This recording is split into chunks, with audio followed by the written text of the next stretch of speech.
પાડીના કલસરથી કોલક જતા રોડ ઉપર મોપેડ ઉપર દારૂ લઈ જતો ઉડવાડાનો બુટલેગર ઝડપાયો। કોલક ખાદી મારફતે દારૂ લાવી મહિલા જીતેશને મોપેડ ઉપર આપવા જવા કહેતા વાયરલ થયેલ વિડીયો તેનો હોવાનું કબૂલ્યો। ઉદવાડા ગામની મહિલા સાંગુબેન તથા બિલ્લી મોરાની તન્વીને પોલીસે વોન્ટેડ બતાવી। 31ની ઉજવણી પહેલા બુટલેગરો દારૂ ઘુસાડવા અવનવા ધાંધ્યા કરે છે, ત્યારે પોલીસ પણ બુટલેગરોને પકડવા સક્રિય છે।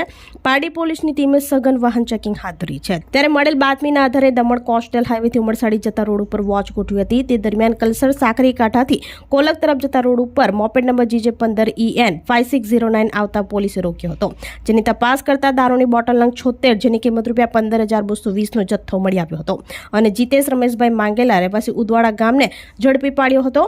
અને આ દારૂના જથ્થા અંગે પૂછપરછ કરતા ઉદવાડા ગામની સાંગુબેન દિલીપભાઈ માંગેલા પૈસા આપીને જણાવેલ કે દમણથી દારૂ લાવવા માટે અલગ અલગ વાઇન શોપમાંથી દારૂ ખરીદી કોલક ખાદી મારફતે લાવી પોતાની મોપેડ ઉપર લઈ આવેલ, જે જથ્થો અતુલ રેલવે સ્ટેશન ખાતે તન્વી, જેના પૂરા નામ ઠામની ખબર નથી, રહેવાસી બિલ્લી મોરાને આપવા જવાનું કહેતા જીતેશ મોપેડ ઉપર જતાનો વિડીયો સોશિયલ મીડિયામાં વાયરલ થયો હતો, જે તેનો હોવાનું કબૂલ્યું હતું। પોલીસે બંને મહિલાને વોન્ટેડ બતાવી દારૂ મોપેડ સહિત કુલ ₹45,220નો મુદ્દામાલ કબજે કરી ગુનો નોંધી વધુ તપાસ હાથ ધરી છે।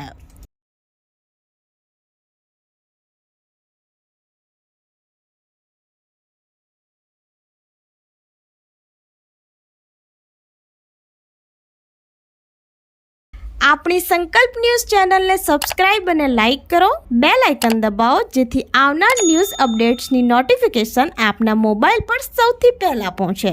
Like, subscribe and share the video.